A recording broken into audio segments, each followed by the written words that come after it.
Hello guys, আসসালামু আলাইকুম। আশা করি সকলে ভালো আছেন। আলহামদুলিল্লাহ আমিও ভালো আছি। আজকে আমি আপনাদেরকে একটি সুন্দর একটি জিনিস শিখাইবো, যেটাকে বলে লাফা। বুঝছেন? লাফা আপনারা কিভাবে চালাইবেন আজকে ভিডিওর মধ্যে ফুল আপনারা শিখতে পারবেন। আমি বলে বলে আপনাদেরকে সব শিখাইবো, ঠিক আছে? এখন আমি গাড়িতে উঠে বসলাম, তারপরে আপনাদেরকে স্টার্টিংটা দেখাইলাম। এটা হলো হ্যান্ড ব্রেক, বুঝছেন? এটা হলো গিয়ার।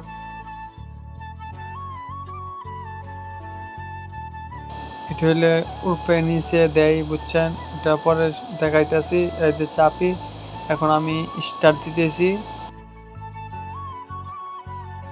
গাড়িটা স্টার্ট হয়ে গেছে। আপনার ভিডিও কি টান দিয়ে দেখবেন না? দেখেন এখানে চিকেনটা নিচে আছে বর্তমানে। এখন চিকেনকে আমি উপরে তুলবো। দেখেন কিভাবে আমি উপরে তুলতেছি, আপনারা শুধু দেখেন। এই যে এটা আমি নিচে টান দিলে চিকেন উপরে উঠবে, বুঝছেন? দেখেন আমি নিচে টান দিয়ে ধরে রাখছি, এটা উপরে উঠছে। এখন আবার উপরে টান দিবেন, তারপরে এটা আস্তে আস্তে নিচে নামবে চিকেনটা, বুঝছেন? আর এখন বাকি যে আরেকটা আছে দেখতেছেন এখানে কি হাইড্রোলিক, বুঝছেন? হাইড্রোলিক দেখেন আমি কিভাবে এটা সামনে যাবে এবং পিছিয়ে আসবে, বুঝছেন? এখন আমি সামনে দিতেছি, দেখেন উপরে দিলে সামনে যাবে,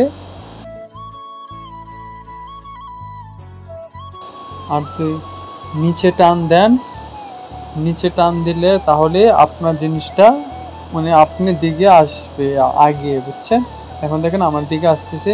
তারপরে গাড়িতে স্টার্টে আছে বর্তমানে। এখন আমি ব্রেকটা ধরতেছি, তারপরে হ্যান্ড ব্রেকটা ছেড়ে এখন আপনারা কি করবেন, এই যে গিয়ার, ঠিক আছে? এখন আমি গিয়ারটা ফালালাম, সামনে দিলে মানে সামনে চলবে। এখন গাড়ির সামনে চলবে। এটা ক্লাস, বুঝছেন? ক্লাস চাপ দিয়ে ধরছি, গাড়ি অটোমেটিকলি চলতেছে, ঠিক আছে? তারপরে এখন আমি পিছে ব্রেক দিয়ে দেখাবো, পিছে কিভাবে ব্রেক দিতে